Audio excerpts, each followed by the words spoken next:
Excel 4. We're going to extend this activity, but first I want to review what we did in Excel 3. Under Total, if you simply clicked on this cell, you got a formula equals, and you clicked on each cell, B4, B5, B6, and B7.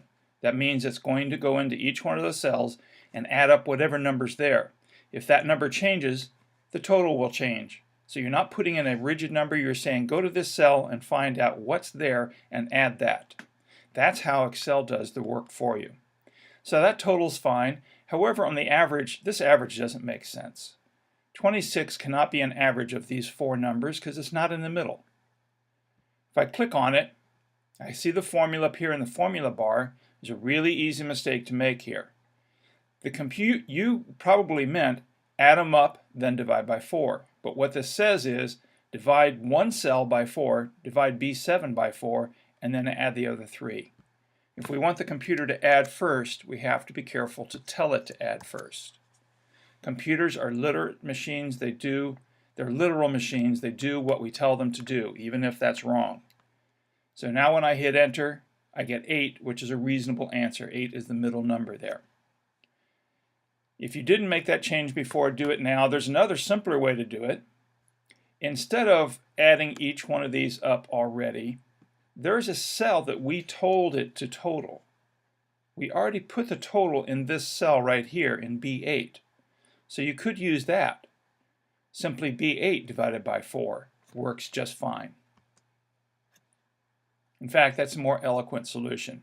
So if you didn't have that already on your Excel 3, pause the video and do that right now. Okay, now that we all have the right formulas in here, I want to work on a copy so you don't lose the original. This is a reference. You can come back to this. So you go to Edit.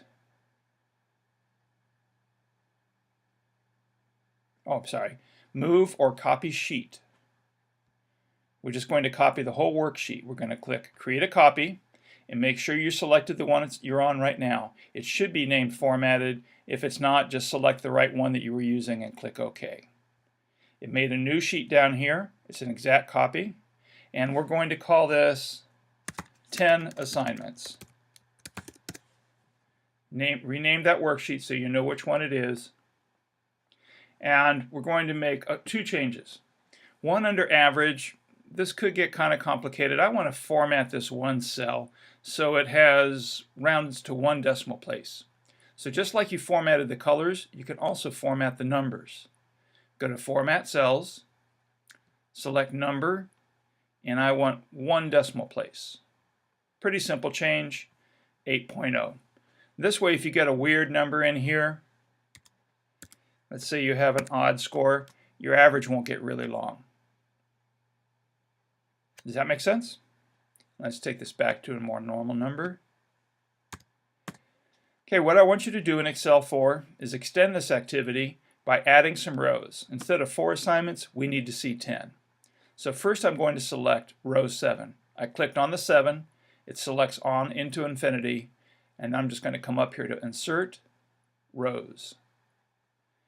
That's 5, 6, 7, 8. You get the idea. Go on until you have 10 rows for 10 assignments. Label the assignments, change the numbers, and then change your formulas as you need to be able to get the right total and the right average.